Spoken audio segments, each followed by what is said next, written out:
कोई प्लेयर भी दूसरे पे एतबार करने के लिए तैयार नहीं है, इसलिए एक ऐसा कदम उठाने की तरफ इशारा दिया जा रहा है जिसकी कोई नजीर नहीं मिलती।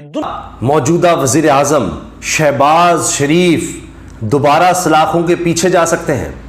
ये बहुत बड़ा सवाल है। आप भी बड़े मियाँ जो हैं वो छोटे मियाँ से ऐसा काम लेना चाहते हैं खतरनाक किस्म का कि अगर छोटे मियाँ ने वो किया तो फिर बड़े मियाँ पाकिस्तान तो आते हुए नजर नहीं आते और छोटे मियाँ भी कहीं और आपको सलाखों के पीछे ही नजर आएंगे। दुनिया की तारीख में कोई नजीर नहीं मिलती जहां भी अगर कोई केयर टेकर का तस्वुर है वहां ये नजीर नहीं मिलती।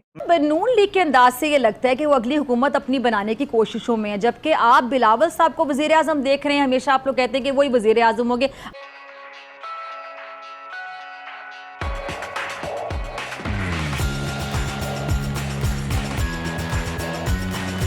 मैं आपको स्क्रीनशॉट्स दिखाता हूं जहां से आपको मामलात की कुछ समझ आना शुरू हो जाएगी। सबसे पहले आप ये डॉन लीग से फेमस होने वाले रिपोर्टर सिरल अल्मेडा की ट्वीट पढ़ें।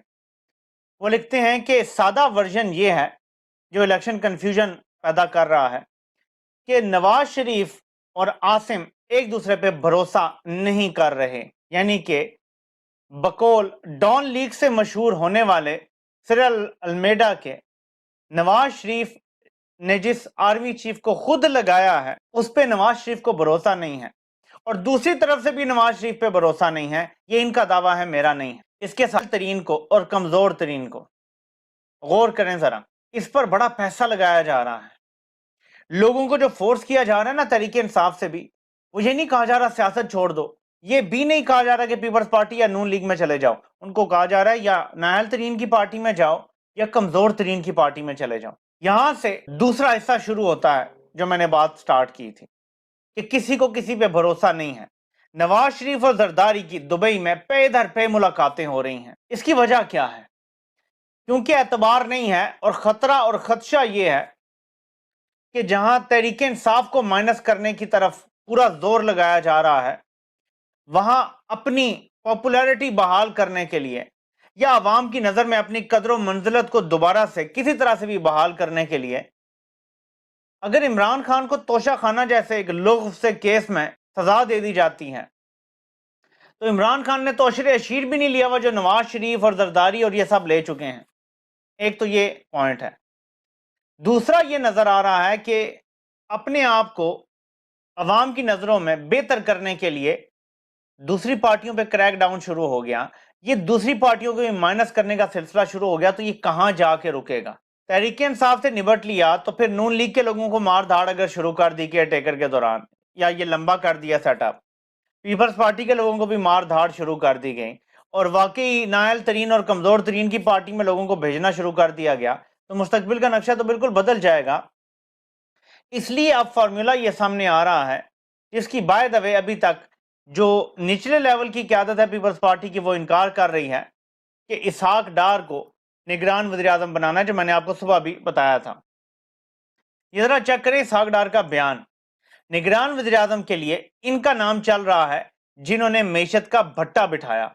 ये 4 जुलाई की ट्वीट है और ये खबर है 4 जुलाई की। इसहाक डार ने तभी हिंट दे दिया था कि जिसने मेशत तबाह की है उसी को वज़ीर आज़म बनाया जाएगा निगरान, और सब जानते हैं कि मेशत तबाह करने में इसहाक डार ने सबसे नंबर 1 किरदार अदा किया है। अब इसहाक डार का नाम आता है और जियो न्यूज़ ये दावा करता है कि पीपल्स पार्टी और नून लीग में इत्तफाक हो गया है कि इसहाक डार ही निगरान वज़ीर आज़म होगा। जो लोकल क़यादत है पीपल्स पार्टी की वो कह रही है कि ऐसा कोई इत्तफाक नहीं हुआ, लेकिन जरदारी और नवाज शरीफ की डायरेक्ट मुलाकातें हो रही हैं और ये दो वो लोग हैं जो अपने से नीचे किसी को कुछ समझते नहीं हैं और फैसले बाला बाला करते हैं, सिर्फ फैसले सुना दिया करते हैं नीचे। इसकी नौबत क्यों आ रही है और पाकिस्तान में किस किस्म की तबाही लाने की कोशिश हो रही है? याद रखें कि आज से सिर्फ चंद माह पहले सुप्रीम कोर्ट को भी ये बताया गया था, वहां प्ली ली गई थी कि अगर पंजाब के इलेक्शन पहले हो जाते हैं तो निगरान सेटअप जो कि बुनियादी डिमांड है आइन की, जो गैर जानिबदार होना चाहिए, वो नहीं होगा पंजाब में और खैबर पख्तूनख्वा में। तो जब कौमी असम्बलियों के इलेक्शन होंगे तो वो गैर जानिबदाराना इलेक्शन नहीं होंगे। शहबाज शरीफ से बेहतर तो कोई हो नहीं सकता, क्योंकि वो जिस तरह से जी सर वो करते हैं वो तो अपना कोई सानी नहीं रखते, उनका तो मुकाबला ही कोई नहीं है।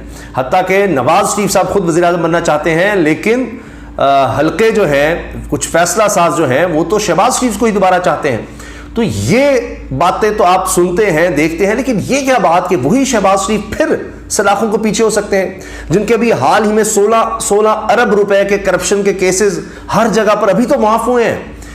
FIA से भी, एहतसाब अदालत से भी, नैब से भी, हर तरफ से जनाब उनको माफियां मिल गई, खत्म हो गए, उनके दमादों के केस खत्म हो गए, उनके बेटों के केस खत्म हो गए। तो ये क्या बात हुई कि जनाब अब वज़ीर आज़म है और जनाब सलाखों के पीछे हो? तो ये यहाँ पता नहीं चलता होता, क्योंकि नवाज शरीफ भी इसी तरह से वज़ीर आज़म थे और फिर सलाखों के पीछे थे, और जरदारी साहब भी जनाब सदर बनने के बाद भी उनके खिलाफ केसेस हो गए, उससे पहले भी थे। इमरान खान साहब को देखिए आज 200 के करीब उनको केसेस का सामना है। तो अब शहबाज शरीफ के साथ ऐसा क्या है कि जिसकी वजह से ये बात हमारे ब्यूरो चीफ सदीक जान ने हमारे प्रोग्राम में, बोल्ड न्यूज़ के प्रोग्राम में, अब पता चला मैं ये बात कही कि जी जो नवाज शरीफ उनसे करवाना चाह रहे हैं, ये सदीक जान के कोट अनकोट अल्फाज, जो नवाज शरीफ बड़े मियाँ साहब, बड़े भाई, छोटे भाई शहबाज शरीफ से करवाना चाह रहे हैं, अगर शहबाज शरीफ वो करते हैं तो फिर शहबाज शरीफ सलाखों के पीछे हो सकते हैं, बाहर जाना फिर दोबारा दूर की बात हो जाएगी। नवाज शरीफ तो आएंगे नहीं, वो काम अगर शहबाज शरीफ ने कर दिया तो नवाज शरीफ तो आएंगे ही नहीं, और वैसे भी लगता है वो नहीं आएंगे, लेकिन अगर शहबाज शरीफ वो करते हैं तो वो सलाखों के पीछे होंगे। अब ऐसे में जो इत्तेहाद है वो कैसे चलेगा? देखें, ये सबकी कोशिश होगी और वज़ीर आज़म हमारी दुआ तो यही है कि इंशाअल्लाह चेयरमैन बिलावल भुट्टो ज़रदारी साहब होंगे, लेकिन ये फ़ैसला होगा जो नशस्तें आएंगी इलेक्शन में उसके ऊपर, जिसके पास ज़्यादा अक्सरियत होगी वो वज़ीर आज़म होगा।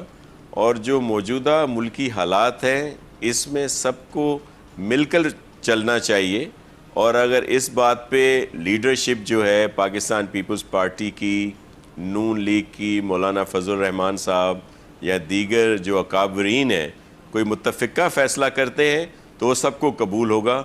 लेकिन चाहते तो हमें चेयरमैन बिलावल के लिए, ज़ाहिर है नून लीग वाले अपने मियाँ नवाज़ शरीफ साहब या मियाँ शहबाज शरीफ साहब या हमारी बहन मरीम नवाज़ साहिबा के लिए चाह रहे होंगे। तो ये तो ज़ाहिर है हर कोई अपनी बात कर सकता है इसमें। इस वक्त सूरत हाल बहुत सेंसिटिव हुई है शहर इक़्तिदार में। कुछ ऐसे बड़े फैसले शहबाज शरीफ साहब ने बतौर वज़ीर आज़म करने हैं जिस पे उनको बड़े भाई कह रहे हैं कि वज़ीर आज़म बने। मियाँ साहब आप छोटे मियाँ वज़ीर आज़म हैं, वज़ीर आज़म के तौर पे एक्ट करें, लेकिन शहबाज शरीफ साहब की ट्रेनिंग वज़ीर आज़म वाली है नहीं। शहबाज शरीफ साहब की ट्रेनिंग वही है कि सर झुकाकर बैठते हैं, डांट खाते हैं, यस सर करते हैं, जी सर करते हैं, खादिम सर, नौकर सर, खादिम, हम आपके खादिम, हम आपके नौकर, हमारी आल औलाद आपकी खादिम और नौकर। ये उस तरह के शख्सियत है शहबाज शरीफ साहब। शहबाज शरीफ साहब के अंदर वो सलाहियत ही नहीं है कि वो नंबर 1 के तौर पर एक्ट कर सकें। शहबाज शरीफ साहब तो हमेशा नंबर 2-3 के तौर पर एक्ट करते हैं, खादिम के तौर पर, और चाहे वो जो खादिम आला, लेकिन यहाँ पे वो खादिम आला नहीं है, वो अवाम के लिए खादिम आला हैं। यहाँ पे खादिम अदना है, वो खादिम आला नहीं है। जो चीज़ें नवाज शरीफ करवाना चाहते हैं शहबाज शरीफ से, वो इस वक्त बहुत ख़तरनाक है इनके लिए। और आज आपने एक अखबार में एडिटोरियल भी देखा होगा, उस एडिटोरियल में जो बातें लिखी गई हैं, तो चीज़ें ठीक नहीं चल रही। ये जब घर जाएंगे उसके बाद पता चलेगा कि चीज़ें किस तरफ जाती हैं। इनको ये नज़र आ रहा है कि हमारे साथ भी शायद कुछ चीज़ें हो सकती हैं, जो निगरान सेटअप है वो लंबा हो सकता है, और कुछ ऐसी बातें भी चल रही हैं कि जो निगरान सेटअप है वो तवील हो, क्योंकि सियासतदानों को देख लिया गया है वो डिलीवर नहीं कर सकते, मुश्किल फैसले नहीं कर सकते, मुल्क के लिए फैसले नहीं कर सकते। तो इसलिए इनको थोड़ा सा रेस्ट दिया जाए सियासतदानों को, और इन्हें कहा जाए कि आप ज़रा रेस्ट करें और मामलात जो चला सकते हैं उनको चलाने दिए जाएँ। इस तरह की बातें भी चल रही हैं।